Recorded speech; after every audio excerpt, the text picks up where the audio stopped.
That's right. That's the operative word, if this is in fact true. The implications are pretty profound. Among the North Korea watchers right now, there's a consensus view that if this in fact has taken place, then this might signify a notion that Chang may have been caught trying to rebuild his patronage system, something that led to his reported purging in the mid-2000s.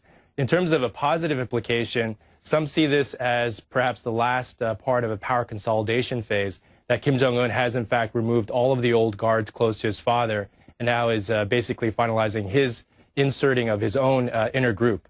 So this is something in many respects. Right. I was going to say, John, if this is true, what difference will it make in the running of the country? Well, this is a part of the power consolidation aspect. We've been trying to piece together what are the tea leaves, what are the indicators. If this is the final piece of that completion of the power consolidation, it may signify a pretty stable foundation for Kim Jong-un.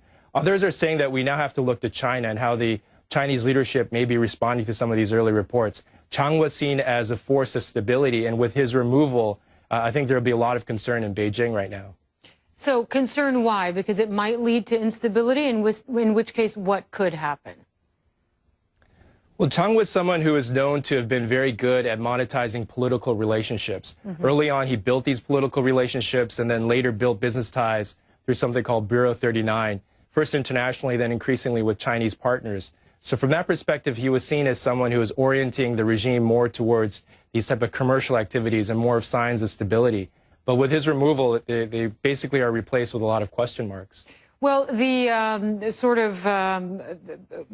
suppose one of the things that people say when a younger generation takes over in power in autocratic and dictatorial regimes is because the successor is younger, it means that necessarily this will lead to more openness and perhaps a relaxing of some of the rules. But in the case of Kim Jong-un, is that something that can be hoped for in terms of how the country itself is run? Any difference for ordinary North Koreans? There, I think, has to be an important distinction between the 1% in North Korea and the 99%. Kim Jong-un's inner circle, his regime, definitely is prioritizing the well-being of the 1%.